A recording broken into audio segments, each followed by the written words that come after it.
So you sucked at adulting and you didn't pay your bills. Now you have collectors calling you 10 times a day, blowing up your phone.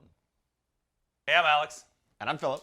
And we teach you about your personal finances using words you can understand without boring you to death. Because adulting shouldn't suck. If you're new to our channel, don't forget to hit that subscribe button. In the comments below, let us know what you had for breakfast this morning. In this video, we're going to teach you exactly what collection agencies are, how they work, and the best way to pay them off. Way back when I was in my early 20s, I took a second job as a debt collector, and that job sucked. Hated my life. But I did learn the ins and outs of the industry in the few months that I worked there, and that's what we're going to talk about today. What is a collection agency? A collection agency is a business that collects money from people who haven't paid their bills. Some examples are medical bills, auto loans, credit cards, student loans, and non-payment for goods or services, which are like your power bills and utilities. I got sent to collections for 30 cents when I moved from one of my residences to a new one, and they didn't tell me. That's whack. Word. The average American household.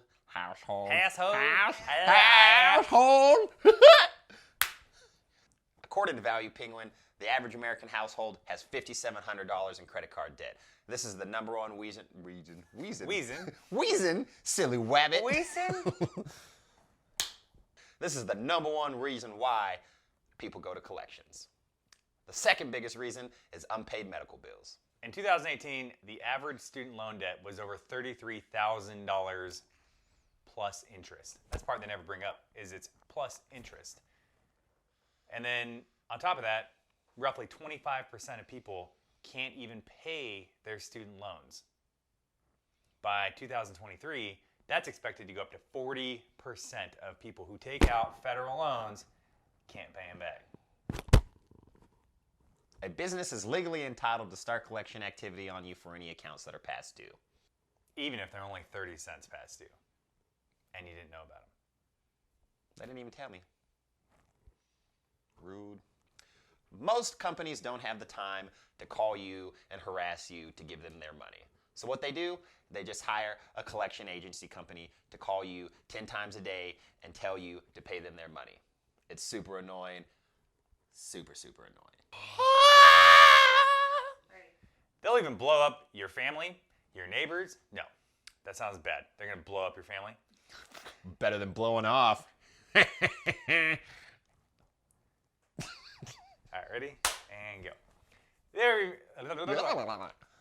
even going to blow up your family and neighbors with phone calls trying to find you and hunt you down. And if these collection agencies are really good, they're going to find you at work. And they're going to keep calling you there over and over and over. And then it's going to get awkward because you have to explain to your boss or your coworkers why these people are calling and that you're in collections. And that's just a bad scenario. After the collection agency makes contact with you, they must send you in writing the amount of debt that you owe, who you owe the debt to, and your right to dispute that debt. Going to collections can destroy your credit by 100 or more points. It can take years to recover from that. So then what do? What are your options? Some collection agencies will try to get you to pay them money by lying to you. They'll tell you stuff like, pay your stuff today and we'll delete this from your credit report. Which is a lie. The credit bureau will only delete that from your credit if it's inaccurate or fraudulent. So you have two options on how you're going to pay it. But there's really only one option that we're going to talk about. So you can pay it in full or you can settle the debt. And never, ever, ever pay it in full. Ever. Wait, you don't pay it in full? Hell no. Why not? That's Wasting what your I was money. talking about. You don't have to. What? You're about to learn. Everybody's getting educated today. You didn't know this? I haven't been to collections, but only for 30 cents. I could have paid them 10. You've been more responsible than me.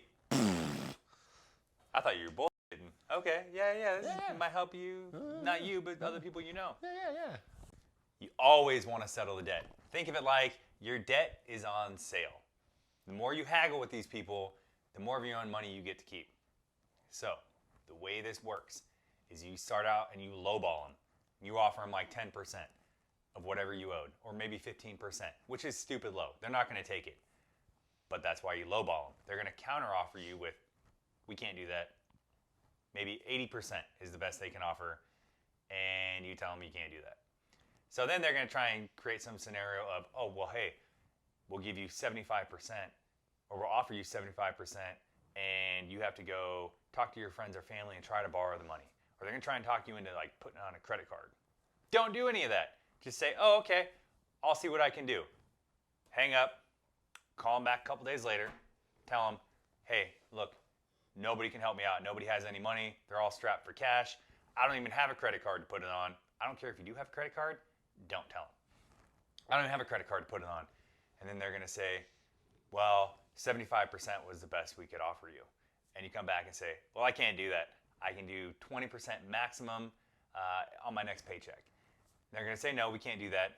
So then you get off the phone, call them back a couple days later and say, hey, I got paid. I can do 25%. And they're going to say, well, we can't do that. And they might come back and offer you like 50% at that point.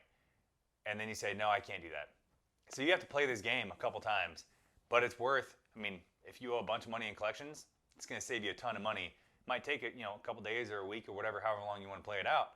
But eventually, if you settle it for 40 or 50%, that's that much more money that you didn't have to pay back and you get to keep. So it's worth the process. Collection agencies buy your debt from the businesses that you owe money to for pennies on the dollar, which is why Alex's method works so good. You still don't want to go to collections, but if you do, this could save you some money. Let's say collection agency bought your debt for $100. They probably paid a few bucks for that, and then if they get you to pay $20 to $50, they just made a good profit margin off of that debt. Win for them, and if you settled it for a lesser amount, win for you too. Bigger win if you don't go to collections in the first place, like I said. True that. Word. My arm's itchy. Side note, you can't settle debt on student loans. Nope. They're going to want you to pay that in full or set up a whole new payment plan. So be careful on how much money you take out to go to college, because even if you file for bankruptcy, you still owe that money. And if you don't pay on that, they're going to garnish your wages, which means they're going to take it directly from your paycheck before you get paid. They gonna get their money. Collection agencies also have debts consigned to them. That means what? They collect on a percentage of the debt. What? They collect. Some collection agencies buy your debt for very cheap. Other collection agencies Cone. They consign or they cone for it. Consign? Consign. I can't say the word now. What's the word? Consign? Yeah. Consign. How about you say some businesses have the debt assigned to them? Is that an easier word? No, I can say consign now. Okay. Yeah. While some businesses sell off their debt for cheap, other businesses hire collection agencies in hopes of getting back as much of that debt as possible. In that scenario, they're not going to go below 40 or 50%. So just know that when you're negotiating and trying to bargain with these, some might go down to 25%, some won't go below 50%. It all just depends on how they got that debt. Just don't go to collections. Accounts with zero balances won't show up on your FICO credit score. However, they will show up on your credit report, and the collection status will be there for the accounts that you have in collections, which can mess up your plans with what you want to do with your credit in the future. They stay there for 7 years. That's a long time. So you might screw something up when you're like 21 or 22, and it's there until your late 20s. Yep. So you might be 18 now, not caring, but when you're 25, let's say you want to buy a house or do something cool, and you can't. Because you messed up. For example, a couple years ago, my wife and I opened up an escape room, and we found the perfect location for the business, except they wouldn't rent to us. Because we'd had medical bills that we'd paid off from years before. They had gone to collections, but because they had gone to collections, they wouldn't rent to us. If you'd ever had one bill in collections, you were no good to them. So even though we had paid it off and our scores had gone back up, the fact that we were ever in collections disqualified us. So we had to find a different location. Don't go to collections. First most responsible thing you should do is pay your bills. On time. Don't go to collections.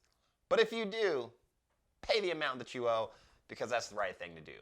But if you're on our channel, you probably don't have a lot of money yet, so that's why we're talking about settling your debt. However, it's going to stay on your credit report for 7 years if you go to collections. But once you pay off that collection amount, your credit score should go up dramatically. If you liked our video, hit that like button and don't forget to subscribe. And in the comments below, let us know if you have any questions. And don't forget to share with your friends.